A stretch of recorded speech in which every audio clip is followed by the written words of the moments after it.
Urdu novel धड़कनों का रक्स। Writer Areeba Amjad पेशे खिदमत है। अम्मी, मुझे नहीं है किसी भी सामान से गर्ज, मुझे सिर्फ और सिर्फ हिफ्सा चाहिए। वो उसके ख्यालों में खोता हुआ बोला।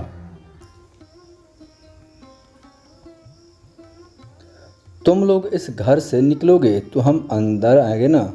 हम बस यही कहने आए, कल शाम तक खाली करो ये घर, वरना तुम लोगों का सारा सामान सड़क पर होगा, समझी। अस्सलाम वालेकुम दोस्तों। उर्दू नावल धड़कनों का रक्स राइटर अरीबा अमजद की पहली किस्त पेशे खिदमत है। उम्मीद है ये नावल आपको बहुत पसंद आएगा। जिन दोस्तों ने अभी तक चैनल को सब्सक्राइब नहीं किया तो इसको सब्सक्राइब कर लें ताकि आने वाली वीडियोज़ के अपडेट सबसे पहले आप तक पहुंच सकें। शाम के 5 बज रहे थे। हिफ्सा बाहर लान में बैठी किताब में मशगूल थी। ये रही आपकी चाय। मोमन ने चाय टेबल पर रखी और लान में यहाँ वहाँ पौधों को देखने लगी। मोमन ने अपने पूरे लान को तरह तरह के फूलों से सजा रखा था और उसे अपने लान से बहुत प्यार था। अम्मी को भी बुला लाओ बाहर ही, देखो कितनी अच्छी हवा चल रही है, दिल को सुकून मिल रहा है। हिफ्स ने चाय का कप पकड़ते हुए कहा, अम्मी अलमारी में कपड़े लगा रही है, मैं उन्हें वहाँ पर ही दे आऊँ चाय। अचानक गेट पर बेल बजी। उफ अल्लाह, मैं तो सुकून से बैठ भी नहीं सकती हूँ, पता नहीं कौन आ गया है अब। मोमना मुंह बनाते हुए उठकर गेट की तरफ चली गई। हिफ्सा ने निगाहें किताब पर से हटाई और मुस्कराने लगी। बेचारी कॉलेज से आकर आराम भी नहीं कर पाती है। मोमन ने गेट खोला तो उसके ताया अब्बास और उनके बेटा फैज़ान बाहर खड़े थे। जी ताया जी, आ जाएं अंदर। मोमन ने धीमे लहजे में कहा। उन्होंने मोमन को पीछे के अंदर घुसाया। कहाँ है तेरी माँ? अब्बास खान ने चीखते हुए कहा तो हिफ्सा भागते हुए गेट की तरफ गई। मोमना वहाँ खड़ी काँप रही थी। उसे देखकर हिफ्सा की उसकी तरफ भागी हुई आई और उसे अपने साथ लगा ली। ताया जी, ये कौन सा क्या घर में दाखिल होने का? हिफ्सा ने अपने ताया को घूरते हुए कहा, अपने घर में हमेशा रोहब से ही आते हैं। ये बताओ माँ कहाँ है तुम्हारी?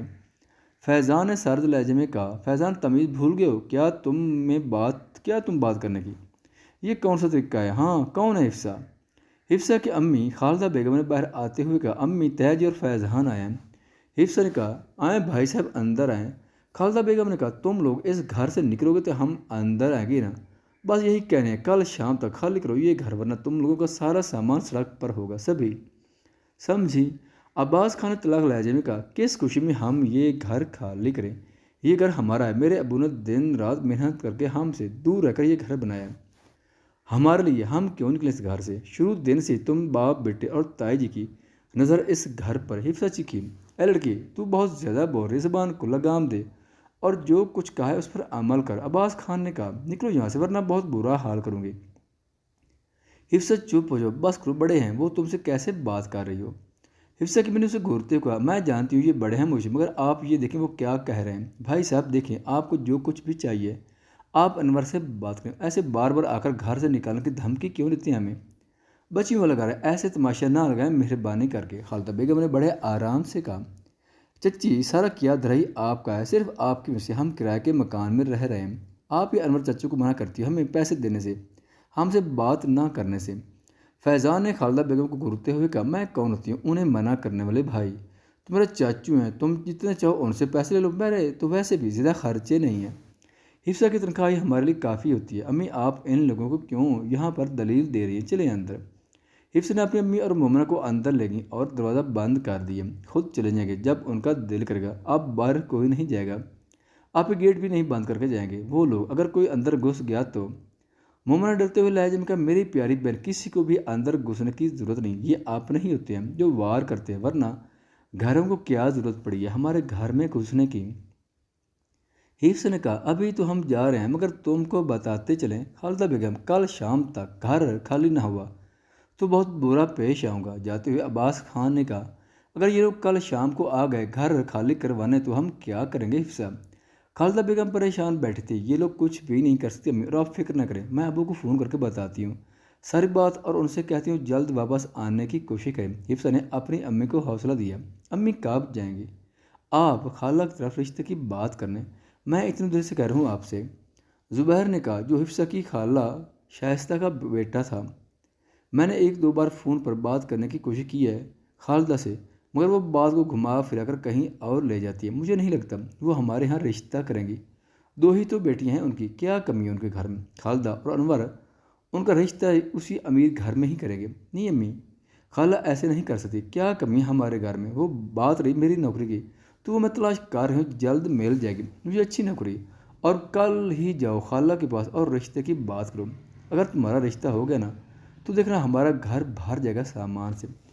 चाहे तो मैं भी यही हूँ कि मेरी एक भांजी मेरे घर में आ जाए, मुझे भी सुकून मिल जाए। शाइस्ता बेगम ने तमसुरना अंदाज में कहा, अम्मी मुझे नहीं है किसी भी सामान से गर्ज, मुझे सिर्फ और सिर्फ हिफ्सा चाहिए। वो उसके ख्यालों में खोदता हुआ बोला, दुआ करो मान जाए तुम्हारी खाला, वरना बहुत अक्कड़ है उसमें। वो समझती है बस सब कुछ उसी के पास है और सिर्फ उसी की बेटियां ही हसीन हैं। शाइस्ता बेगम ने मुंह बनाते हुए कहा, हारिस क्लास में बैठा लेक्चर ले रहा था, अचानक उसका फ़ोन बजने लगा। हर किसी की नज़रें बस हारिस पर अटक गईं। मैरा की कॉल, उसने फ़ौरन कॉल अटेंड की। हारिस जल्दी से घर आ जाओ, फूफो की तबीयत बहुत ज़्यादा बिगड़ गई है, तुम जहाँ कहीं भी जल्दी घर पहुँचो। मैरा बहुत ज़्यादा परेशान थी। मैं बस पहुँच रहा हूँ, 10 मिनट तक तो अम्मी के पास ही रहो, उनको दवा पिलो, मैं बस आ रहा हूँ। हारिस ने मैरा से कहा और कॉल बंद करके क्लास से फ़ौरन बाहर चला गया। यह क्या बदतमीज़ी है, हारिस को बिल्कुल भी मैनर्स नहीं है। क्लास में कैसे बैठना है, क्या करना है, क्या नहीं करना। क्लास टीचर ने सख्त लहजे में कहा। हारिस के सब दोस्त एक दूसरे की तरफ देखने लगे। उन्होंने एक दूसरे को क्लास से बाहर जाने का इशारा किया और बैग पकड़कर चुपचाप क्लास से निकल गए। सॉरी सर, क्लास के दरवाजे के पास जाकर दोनों ने कान पकड़कर सर की तरफ देखते हुए कहा, गेट आउट। सर ने उन्हें गुस्से से कहा, अमीर बाप के बेटे थे, अपनी मर्जी से कॉलेज में आते थे, अपनी मर्जी से जाते थे। यूनिवर्सिटी में कोई टीचर उन्हें कुछ कह भी देते तो अपने अपने बाप का रेफरेंस देकर उन्हें खामोश कर देते थे। सबसे पहले नंबर हारिस का, और पूछ क्या बात है, कोई सीरियस बात तो नहीं है ना? अली ने असजद से कहा, मुझे लगता है आंटी की तबीयत खराब है, मैंने उसे यही कहते हुए सुना कि अम्मी को दवा पिलो, मैं जल्दी से आ रहा हूँ।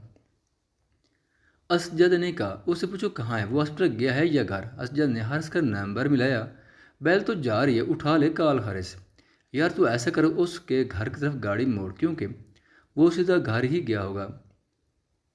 वो दोनों उसके घर पहुंचे तो गेट पर खड़े गार्ड ने बताया कि हारिस साहब और मैरा बेगम अभी भी बड़ी बेगम साहबा को लेकर हॉस्पिटल के लिए निकले। ये सुनते ही वो दोनों झट से गाड़ी में बैठे और हॉस्पिटल के लिए निकल गए। ये हॉस्टल में वो पहले आंटी को लेकर जाता है, वहाँ ही गया होगा। अली ने गाड़ी हॉस्पिटल की तरफ दौड़ाई। जब वो लोग वहाँ पहुंचे तो हारिस रिसेप्शन पर दवाइयाँ ले रहा था। वो दोनों उसकी तरफ बढ़े, हारिस यार क्या हुआ आंटी को? यार कम अज़ कम बता कर तो आता हमें, तू तो ऐसे अनजान बनकर क्लास से फरार हो गया है। असजद ने सर्द लहजे में कहा, इस वक्त मेरी समझ में कुछ भी नहीं आ रहा था। मायरा ने मुझे कॉल की, अम्मी की तबीयत बिगड़ गई है बहुत ज़्यादा, तो मैं फ़ौरन चलाता। अब कैसी तबीयत है आंटी? के लिए बोला, आईसीयू में है अम्मी, दुआ करो जल्द ठीक हो जाए। वो तीनों आईसीयू की तरफ चलने लगे। सिर्फ एक शख्स को आईसीयू में जाने की इजाज़त थी, मैरा अपने फूफू के पास ही थी। मेरा बहुत छोटी थी जब उसके अम्मी अबू का इंतकाल हो गया था। उनकी मौत की वजह कार एक्सीडेंट था। मेरा 6 साल थी जब उसकी फूफू आलिया बेगम उसे अपने घर ले आई थी। हारिस और मेरा का बचपन एक साथ गुजरा है। मेरा अपने फूफी को सगी माँ से भी ज़्यादा मोहब्बत करती थी। तुम लोग यहाँ बैठो, मैं ये दवाइयाँ देकर आता हूँ नर्स को। हारिस ने नर्स को दवाइयाँ दी और कहा कि अंदर से मायरा नाम की लड़की को बुला दे, मुझे उससे ज़रूरी बात करनी है। नर्स आईसीयू रूम में गई। मैरा कौन है? जी मैं हूँ मैरा, क्या हुआ? मैरा ने धीमी आवाज़ में कहा, आपको बाहर बुला रहे हैं, जाकर बात सुन लें। मैरा उठी और आईसीयू से बाहर गई तो हारिस खड़ा था। हारिस। मैरा ने उसका नाम लिया तो उसने मुड़कर मैरा की तरफ देखा। क्या हुआ, क्या बात है, इतने परेशान क्यों लग रहे हो? मैरा ने उसकी तरफ देखते हुए कहा। वो मैरा की जाने बढ़ा और बोला, अम्मी की ऐसे अचानक तबीयत बिगड़ने की वजह क्या थी? मैरा देखो, मुझे सिर्फ सच सुनना है, मैं झूठ सुनने के बिल्कुल भी मूड में नहीं हूँ इस वक्त। हारिस ने सर्द लहजे में कहा। मैरा ने नजरें झुका ली। क्या वजह हो सकती है हारिस? मैरा ने कहा, क्या फिर से वो घर आया था? क्या फिर से उसने मेरी तकलीफ को तकलीफ पहुंचाई? बोलो, मेरा जवाब दो, मैं तुमसे कुछ पूछ रहा हूँ। हारिस ने सख्त लहजे में कहा। मैरा की खामोशी से वो समझ गया था उसके बाप शौकत खान की वजह से ही उसकी माँ की हालत ख़राब हुई है। हारिस प्लीज़ गुस्से में आकर कुछ भी गलत मत करना, सब्र कर लो, बस फूफू के ठीक होने का इंतज़ार कर लो, उसके बाद जो मर्जी कर लो, मैं तुम्हें नहीं रोकूंगी। मैरा ने कहा। मैरा तुम सब कुछ जानती हो, सब कुछ, फिर क्यों मुझे रोकती हो हर बार? इस बेशरम आदमी को सजा मिलनी चाहिए अब, वरना वो रोज़ मेरी को मुझे दुख देता रहेगा। हारिस ने सादे लहजे में कहा, जाओ अपने दोस्तों के पास जाकर बैठो, मैं फूफू के पास अंदर जा रही हूँ और तुम कुछ भी गलत नहीं करोगे। मैंने ने आईसीयू में जाते हुए कहा। हारिस खान का अब बाप शौकत खान, जिससे हारिस को बेहद नफरत थी। शौकत खान मशहूर ज़माना बदनाम था, जिसका दिन शराब में औरतें शबाब में गुजरती थीं। हर एक को जुत्ती की नोक पर रखता था, ख़ास करके अपनी बीवी को, जिसे उसने कभी कुछ समझा ही नहीं। कभी कभार बस दिल बहलाने के लिए अपनी बीवी के पास चला जाया करता था। ज़्यादातर उसका वक्त रंगीन तितलियों में गुजरता था। यही वजह थी कि हारिस ने बचपन से अब तक अपने बाप से सख्त नफरत ही की थी। शौकत खान का बहुत बड़ा बिजनेस था, जो अब थोड़ा बहुत हारिस ने संभाल लिया था। साथ साथ वो अपनी पढ़ाई भी मुकम्मल कर रहा था और बिजनेस भी देख रहा था। उसका बाप सिर्फ ऑफिस में पैसे लेने जाता था, उसके अलावा उसका सारा दिन रंग बिरंगी तितली में गुजरता था और अपना सारा पैसा वो ऐसे ही गलत कामों में उड़ाता था।